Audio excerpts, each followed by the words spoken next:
La cérémonie d'ouverture de l'atelier de revue du plan stratégique d'amélioration de l'enregistrement des faits de l'état civil 2023-2027.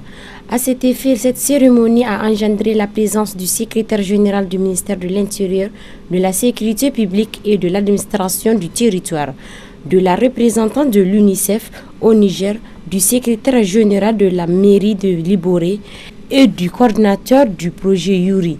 L'objectif général de cet atelier est de contribuer à la mobilisation des parties prenantes du système de l'état civil par la concertation et réflexion sur les stratégies de mise en œuvre du plan d'action. Quant aux objectifs spécifiques portant sur la révision du plan stratégique et l'adaptation du contexte actuel et l'identification des mises en œuvre avec les différents partenaires. Mais avant l'exécution des travaux, le secrétaire général du ministère de l'Intérieur a tenu un discours dans lequel il précise combien cette initiative est importante car elle permet de rendre opérationnel le plan stratégique relatif à l'état civil. Conscient de cette importance, notre pays a engagé plusieurs réformes en vue d'asseoir un système d'état civil moderne et efficace.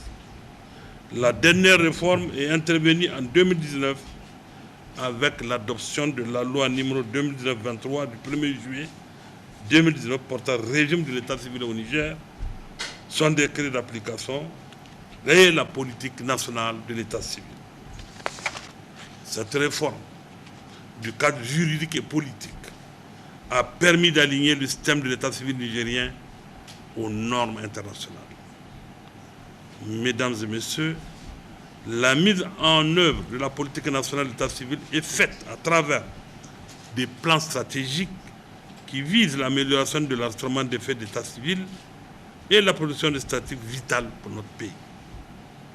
Le plan quinquennal 2023-2027, objet de la présente rencontre, mérite sans doute une attention conséquente afin de le rendre opérationnel et susceptible de répondre aux exigences de la refondation, notamment à travers la maîtrise de toutes les composantes de notre population, les différents flux migratoires, les mouvements des réfugiés, ainsi que les déplacés internes et externes. Mesdames et messieurs, dans ce contexte de la reconquête de la souveraineté nationale et de la sécurisation de notre espace, l'état civil a un rôle majeur à jouer dans le cadre de l'identification des personnes ainsi que la planification de toutes les actions de développement socio-économique.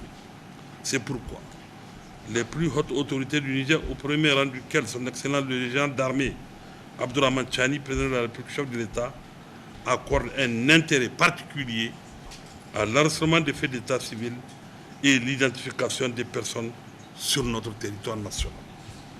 Pour y arriver, j'engage la Direction générale de l'état civil, des migrations et des réfugiés à mettre en synergie toutes les interventions des partenaires techniques et financiers afin de mettre en œuvre le nouveau plan qui sortira de ces assises.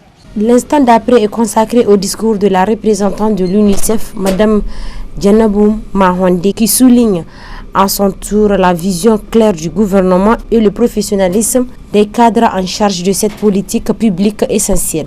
Elle précise aussi que c'est une nécessité de passer en revue certaines réalisations de ce plan, d'identifier les défis actuels et formuler des recommandations pour son amélioration. Ce processus, comme vous le savez, s'est matérialisé par l'élaboration du plan 2017-2021, son évaluation en 2022 et la formulation du plan annuel pour la période 2023-2027, aligné sur les dynamiques nationales, internationales et aussi technologiques.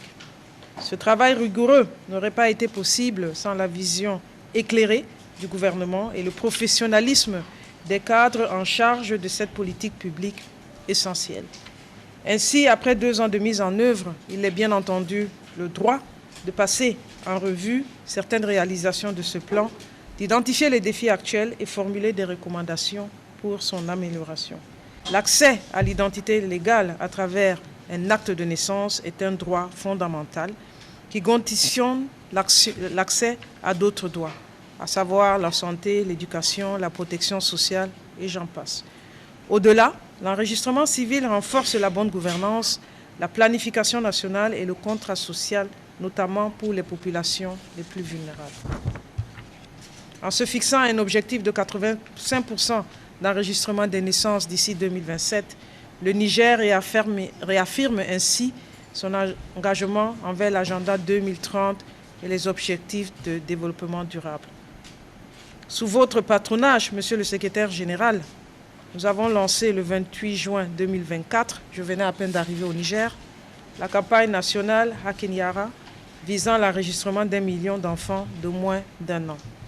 Grâce aux efforts conjoints, plus d'1 million de personnes ont été enregistrées à l'état civil en 2024, dont 855 000 enfants de moins d'1 an, soit un taux de réalisation de 70% et une hausse de 5,75% par rapport à 2023. À l'UNICEF, nous avons un objectif: travailler aux côtés du gouvernement du Niger pour atteindre un enregistrement universel des enfants pour tous les enfants de moins de 5 ans d'ici 2030, conformément aux objectifs durables de développement. La revue du plan stratégique actuel nous offre donc une opportunité précieuse pour affiner nos approches et renforcer l'impact collectif. Cependant, le ministère de l'Intérieur, l'UNICEF et la Direction générale de l'État civil et de l'immigration restent optimistes dans cette lancée combien importante en cette ère de la refondation.